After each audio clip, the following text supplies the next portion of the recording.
Hello everyone, welcome to GenX Academy. My name is LIPSA Nandini and welcome back to the English language series. The topic for today is auxiliaries or auxiliary verbs. Before getting into the topic, let's see what GenX has to offer you all.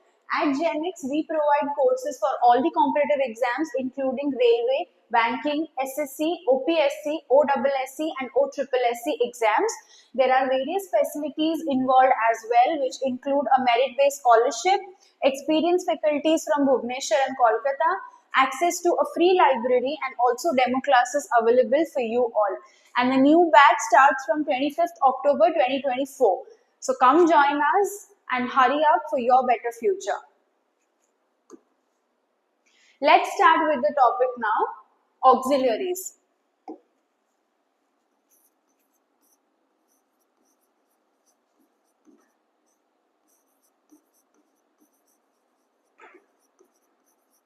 Auxiliaries or auxiliary verbs.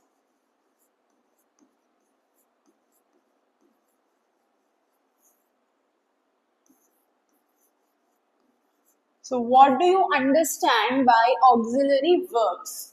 So auxiliary verbs are your helping verbs,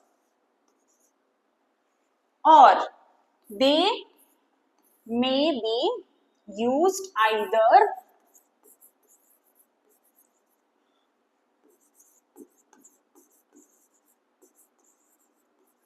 with the main verb or also can be itself used as the main verb.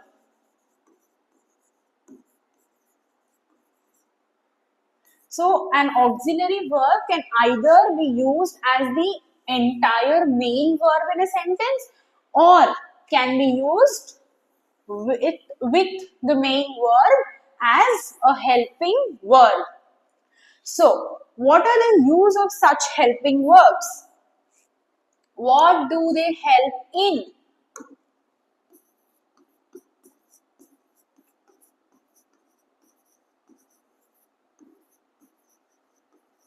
So, why do we call them as helping verbs?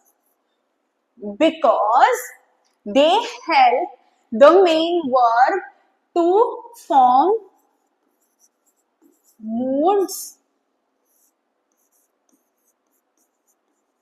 tenses, or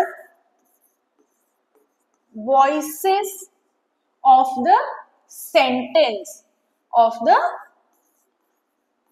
sentence. So, this particular helping verb will help the main verb or the sentence to decide the mood, the tense of the verb or the voice of the sentence. Like mood, what do I mean by mood? Mood means either it is requesting or negative or advising or questioning.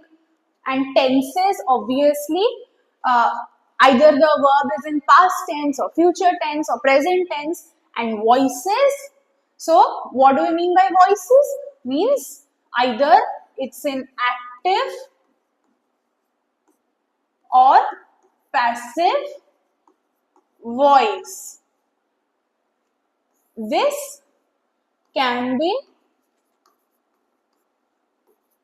question, request, advice, negative, and so on, etc. Okay. So the first is your mood, the tense, and then voices. Tense, obviously, either is in past, present, or future.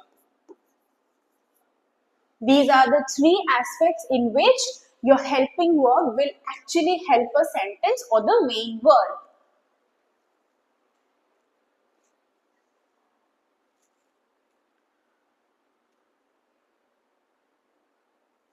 Now, I hope you've understood this. Let's move on. There are two types of auxiliary verbs.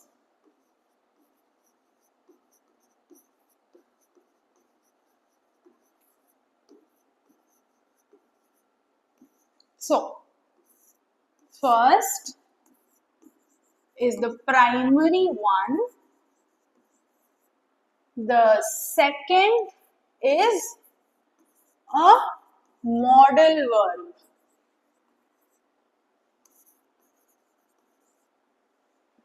Now,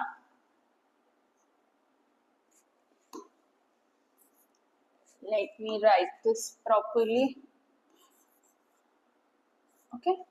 So, the first one is your primary verb and the second is a modal verb, M-O-D-A-L. So, these are the two types of auxiliary verbs.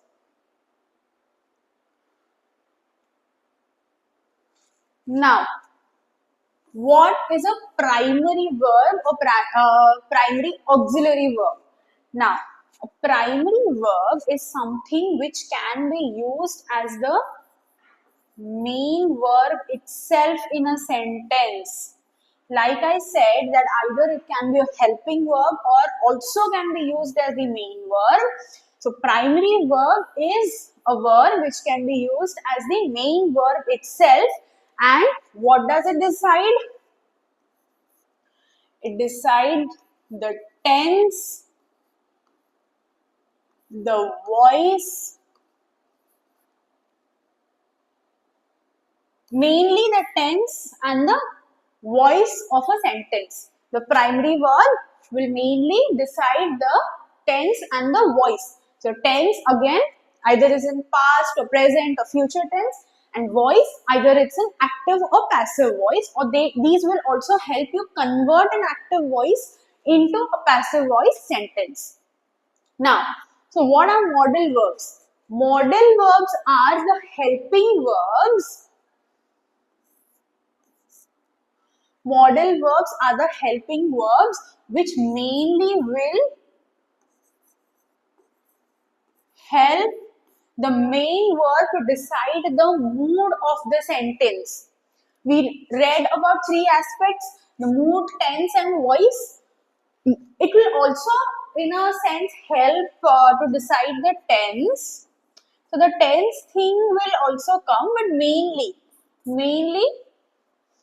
it will help you decide the mood of the sentence, and the tense and the voice. See, the tense, voice and mood, these three are the aspects of all the auxiliary verbs. But majorly if we see, primarily for the primary verbs, it's tenses and voice. And for modal verbs, it will help you primarily decide the mood and then also the tense of the sentence. So I hope this is clear.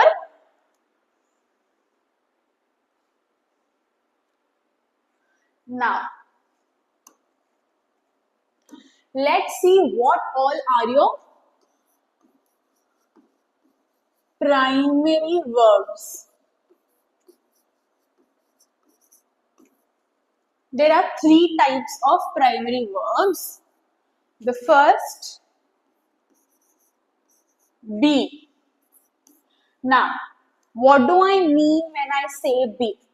Firstly, be is used to denote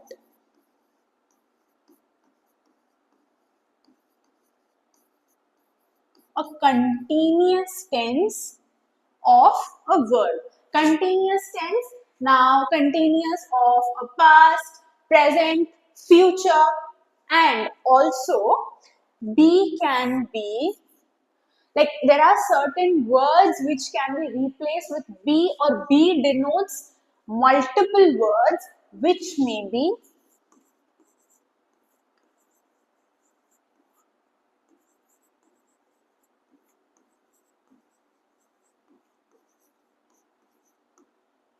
is, are, was, were, and etc. depending upon the tense. So if it's a present tense, I will use is or are. If it's a past tense, I will use was or were. So I hope you get it now that be can be used to denote various words depending upon the tense which it is in. And again, if it's a future tense, I can use will. Okay.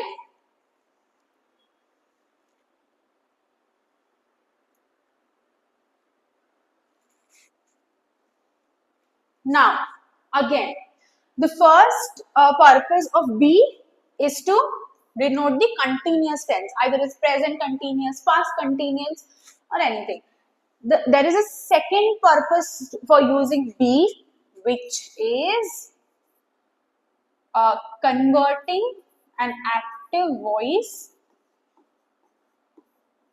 to a passive voice, or denoting a passive voice statement.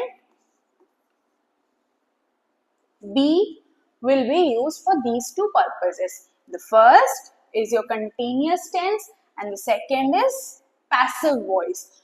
So this is the use of the primary word be. Now let's see some examples. Okay.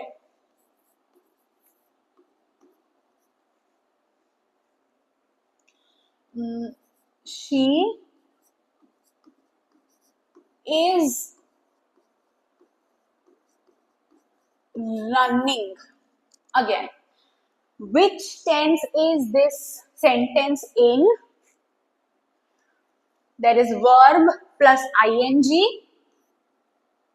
So it's and is used. So this is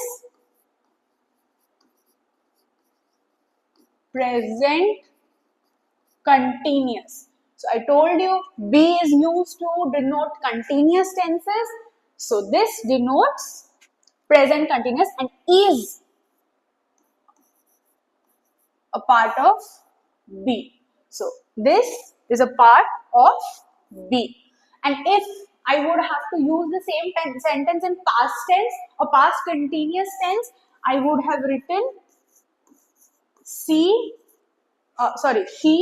was running. Now, this is in past continuous because I replaced is with was, and again this is also a part of be. So be will denote the tense in the form of is, was, were, are, will, etc.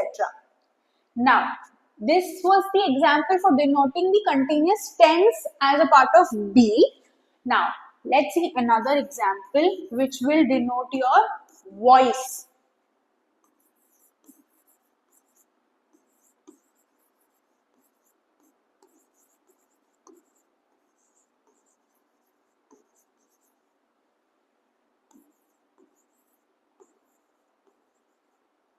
Now, this is a sentence. The cake was baked by her. Okay. So, this sentence is in passive voice and I used was, okay, to denote the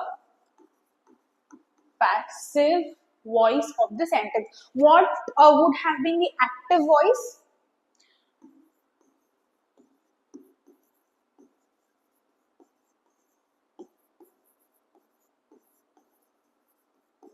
She baked the cake is your active voice and I used was, which is a part of be, to write the passive voice, and the sentence became as the cake was baked by her, because this is already in past tense, baked, so I used was baked by her. So now you understand the use of be to denote the tense and to denote the voice or the passive voice specifically. Okay. Now, so in the primary works, the first one was a be and the second one is have. Okay. And what is the use of have? To denote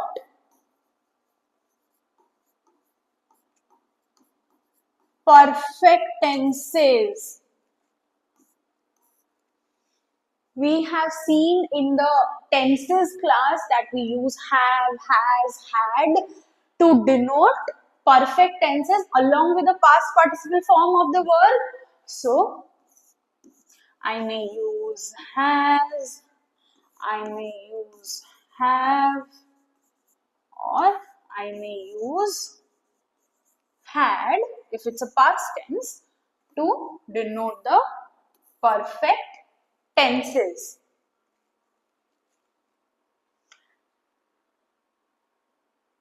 Now, let's take an example.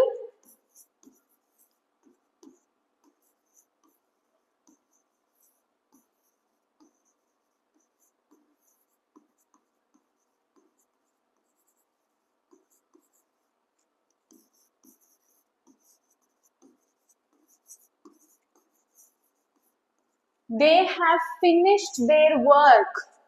So, have finished is your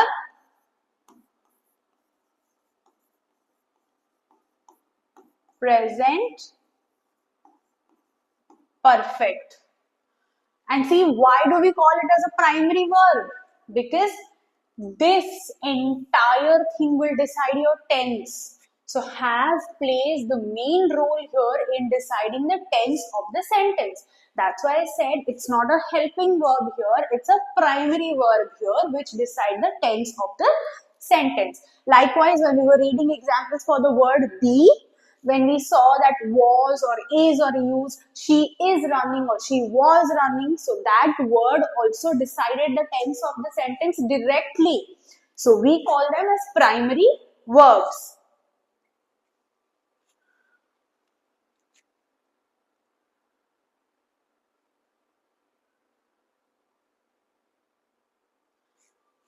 Now, lastly, the third type of the primary verb is do. Okay? So why do we use do? To ask questions, to say something negative, or to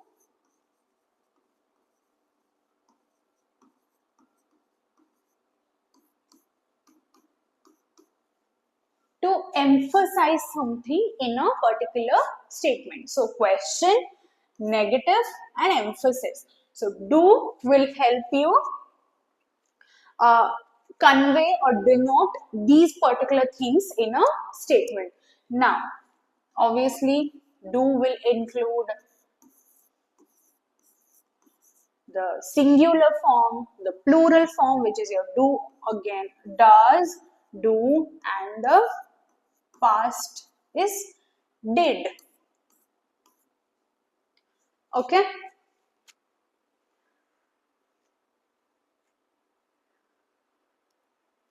Now, let's see examples for all of them.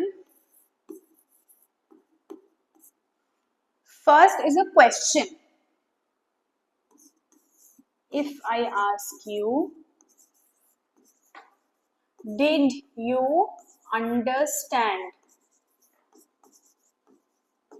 So this is a statement I use to ask a question.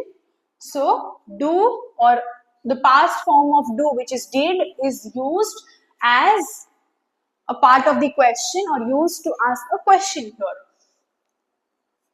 Or if I change this to a present tense, I can ask you, do you understand? Now, negative. How do I use it negative? I do not understand, or I did not understand if you want to say it as a past tense. And I will add a not here. And when I add a not to the sentence along with do, does or did, the sentence changes into negative. Lastly, for the emphasis thing, I will take an example. I Do understand. Like you say, yes, I do understand. Like suppose if I ask you something for 5 times, 6 times, and again, and then you put emphasis on something and say, yes, I do understand. So that's how you use do for the following purposes. Now, so we have already read in the subject verb agreement that for singular subject we use singular verbs and for plural subjects we use plural verbs. So and for you we use plural verbs. That's an exception for you and I. But how do I use does? Does is your singular verb, so I will use it with singular subjects, which can be your he, she, it. He doesn't understand or he does understand. Okay? So I hope you understand the use of do here.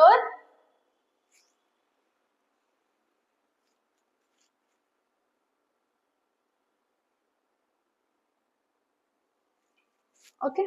So let's move on. So just to put this into a nutshell, your primary verbs include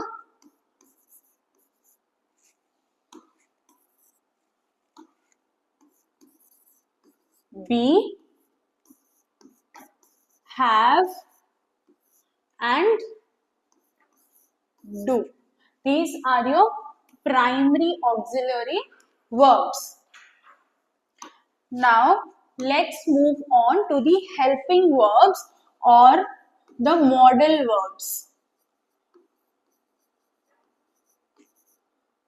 So, there are several kinds of modal verbs which will help you to set the mood of the sentence or understand the mood of the sentence, like question, request, advise, or opinionate something, and etc. Let's start with the first one. Can. Now, what is the use of can? Can will help you denote a possibility or an ability or seek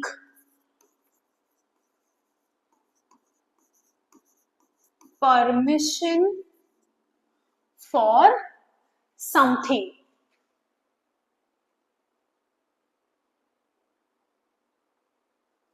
Okay? So, can will help you denote a possibility, an ability, or a permission, or to seek permission in a particular sentence. Let's see an example. She can swim. When I say she can swim, what is it? I'm denoting an ability of a person that she can swim. Now, if I take another example, uh,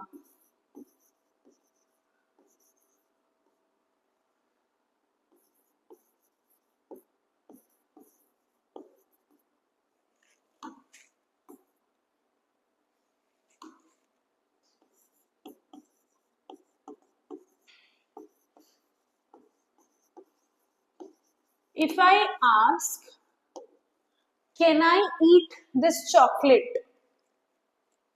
Can I eat this chocolate? So, what am I doing? I am taking permission for something. Okay? And if I talk about possibility,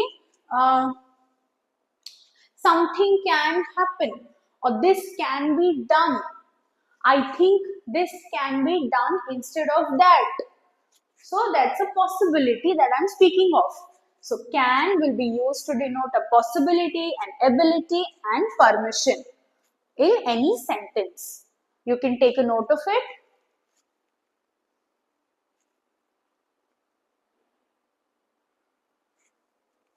Okay, let's move on to the next modal verb, which is could.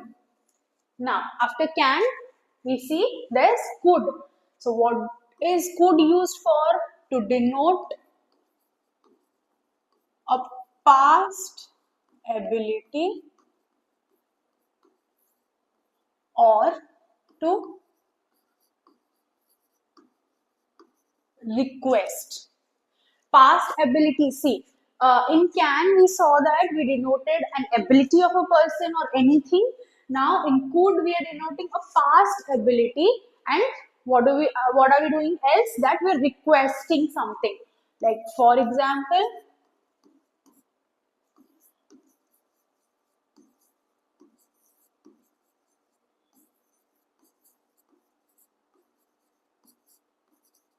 could you help me? I'm requesting something to someone. So this is a request using could. And what do I mean by when I say past ability? That let me write an example.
Okay, so this is a big sentence.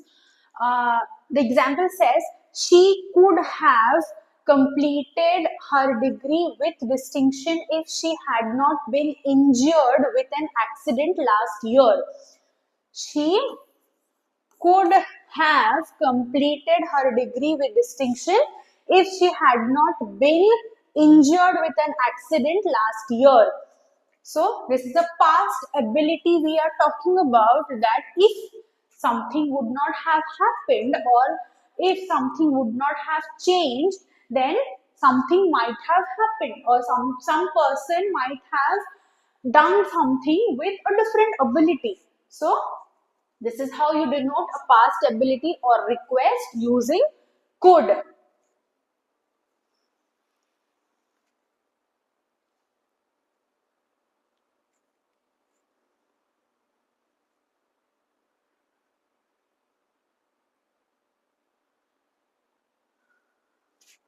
Okay, let's move on to the next modal verb.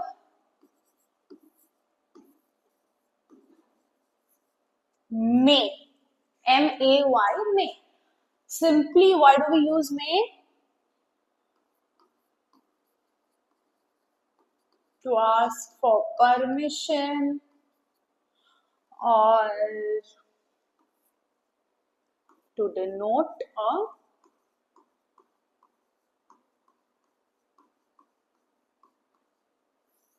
possibility. Okay. So, may will denote a permission or a possibility.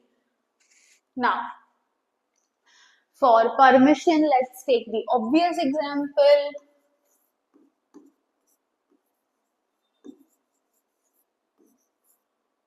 May I come in? Okay. So, Okay, let's it's permission. So let's not write it as an question. Write it as a question or anything else. Let's keep it as an request or a permission. So when I say me, I come in. You're asking for permission to do something, or for possibility. Simply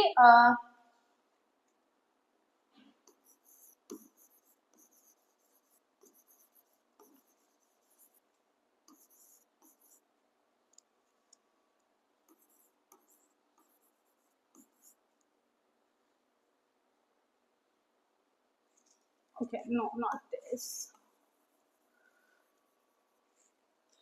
Um,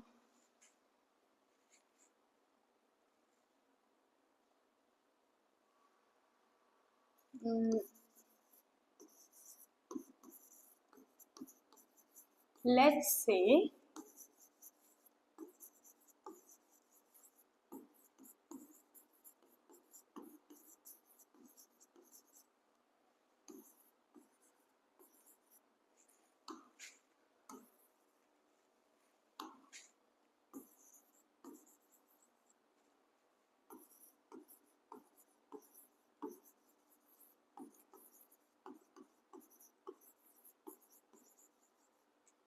my birthday may fall on a Sunday this year. So that's a possibility. This may happen. Something may happen. So it's a possibility. So I hope you understand the use of may also.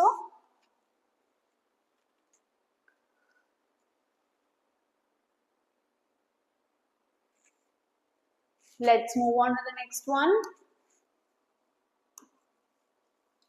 Now, after may, is it the fourth one? We read about can, could, may, and okay, yes, this is the fourth one. The fourth one is might. Again, after may, it's might, and obviously, this is to denote a possibility again.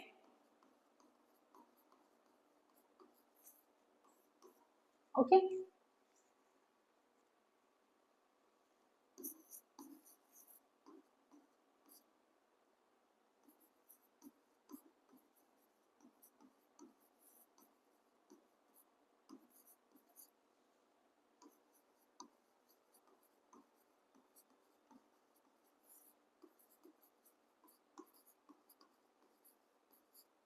So, it might be raining outside. It's a possibility. There might be some chocolates left in the box. It's a possibility. So, might is used to denote a possibility.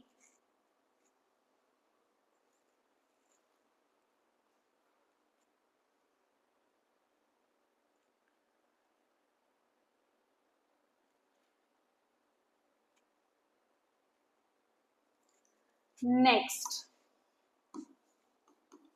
The next one is shall. So, why do we use shall? To denote something that is going to happen in the future. Future happenings.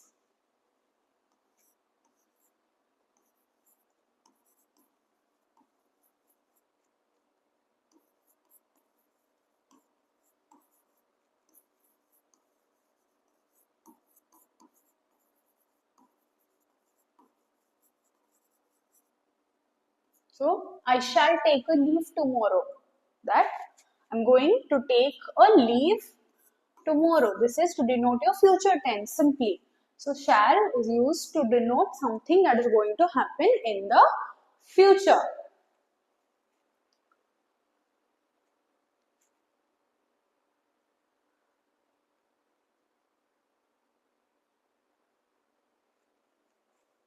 Okay. You can also use shall to ask questions like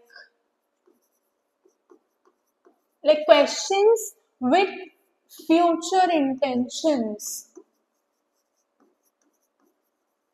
Now, what do I mean by future intentions? is, if I ask you, shall we go to the market in the evening? So, shall we go to the market in the evening? So, asking questions with future intentions. So, shall is basically used to denote something that is going to happen in the future. Okay, let's move on to the next modal verb, which is should. Now, why do you use should? For advise,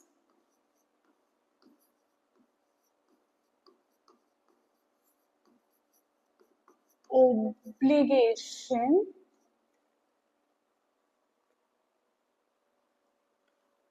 or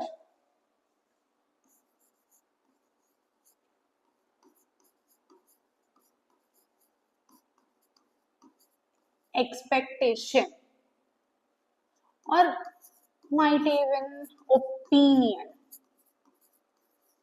So, you should to convey or denote advice, obligations, expectations, and opinions. For example,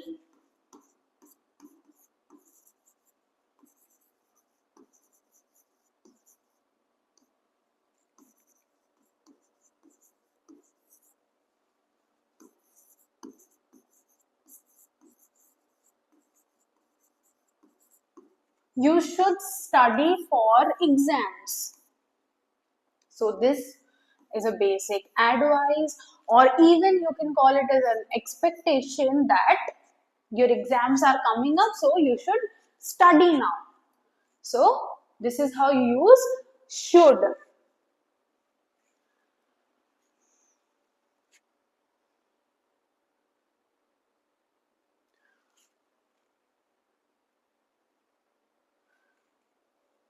Again, so we read about shall and should. And if we speak about shall for the future intention, we will always have to look for will as well. So it does the same thing,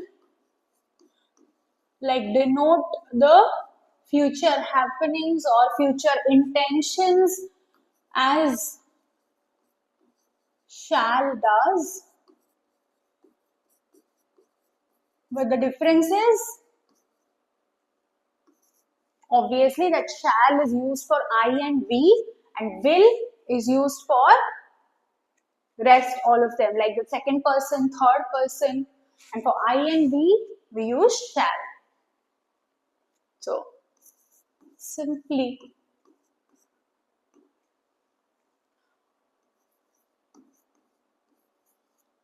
if I ask a question with future intention,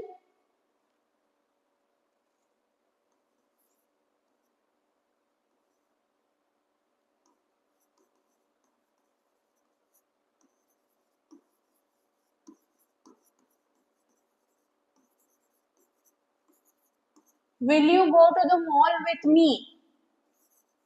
So when I say, will you go to the mall with me? It's a question with future intention. So it's as simple as shall. So if we read about will, then obviously the next one is would. Again, so would is almost similar like could, because would is also used to request something, or then state a possibility.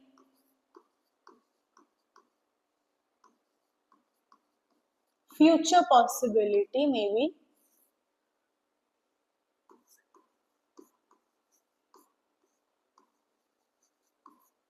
You remember, like in could, we said that it is used to denote a past possibility, a past ability, and would can be used to denote future possibility and also to request something.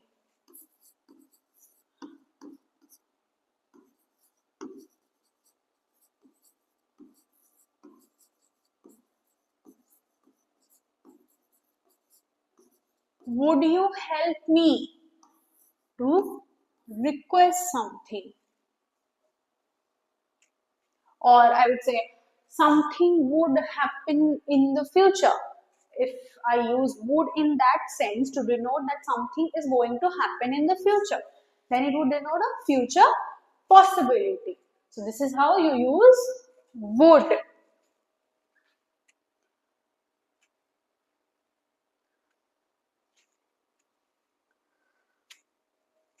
Next is your must. Why do you use must? To denote an obligation or to opinionate something, let's say an expectation from something, or to, okay, sorry, it's expectation or to denote an obligation or necessity. Okay, let's say an example.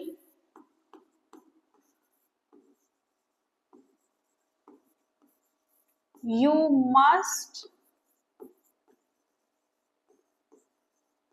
wear the seat belt. So here must is used to state an obligation, that it is your obligation to wear a seat belt, so you must do it. So this is how you use must.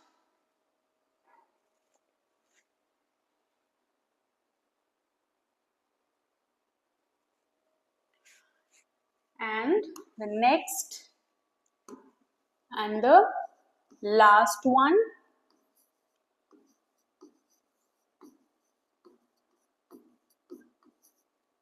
ought to. O-U-G-H-T, ought to.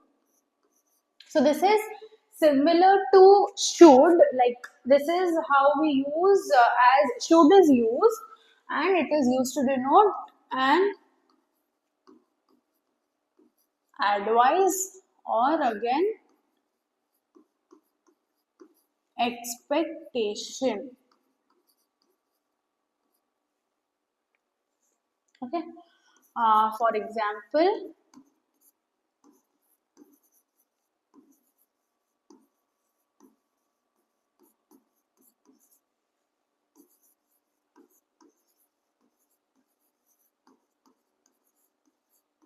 you ought to apologize for your mistake.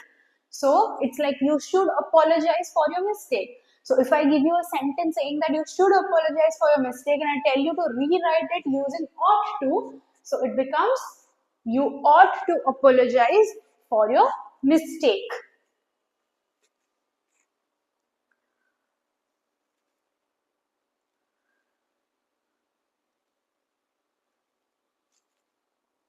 So what are the model verbs that we read about?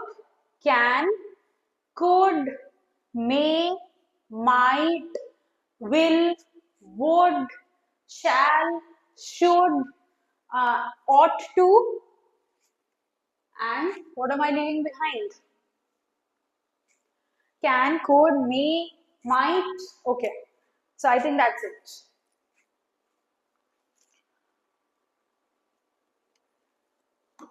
Now, so I hope you've understood what are primary verbs and what are modal verbs, and primary verbs are your be, do, have, and the modal verbs were all that we just read about. Okay, so let's move on to some questions so that you can understand about the auxiliary verbs better. So these are the questions. The first one says fill in the blanks with the appropriate verbs. So the first question is she dash speak 3 languages when she was younger. So we are talking about a possibility which could have happened in the past. So we are talking about a past possibility here. So what do we use? Could. She could speak 3 languages when she was younger. Next, you dash finish your homework before you go out. So this is you are advising something or expecting something. So we use must.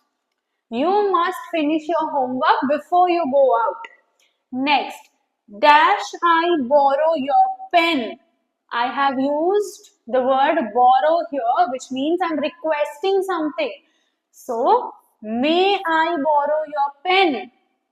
Next, they dash submit their reports by Friday. Again, this is something you're expecting something from someone. So, they must submit their reports by Friday. And lastly, you dash help me with this task. Please, there's please. So, you're requesting something to someone. You could help me with this task, please. Okay, so let's move on to the second part, which says rewrite the sentences. And how do we rewrite them? Using the words given in the brackets. So the first one is I am sure that she will come to the meeting, and we have to use must. So I am sure that she will come to the meeting is a statement that I'm saying out of expectation. So how do we write it? She must come to the meeting. Okay, so she must come to the meeting.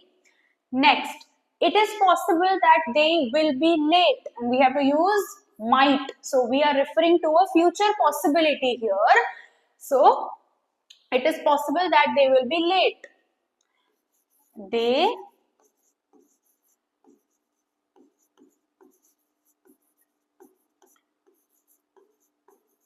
might be late. It's simply they might be late. Next, I am offering to help you with the project.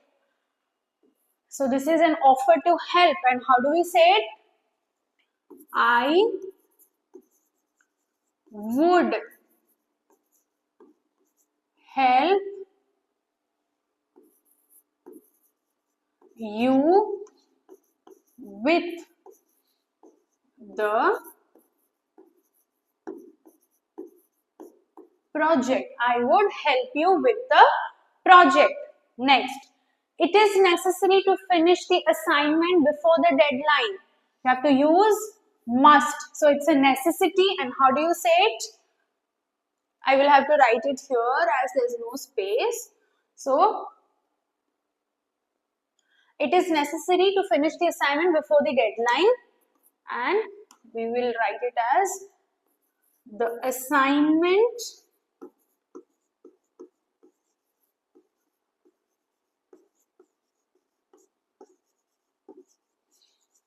must be finished before the deadline. So the sentence is the assignment must be finished before the deadline. And lastly, I am asking for permission to use your computer, and we have to use may here. So how do I write it? May I use your computer? So I hope you've understood about auxiliary verbs with all these examples. This was all about it. And if you want to learn more such amazing things, you can always reach out to us at Genix Academy, or you can contact us on the following numbers. You can also reach out to us on our social media pages on Instagram and Facebook. So thank you for your patient listening, and come join us for your better future. Thank you.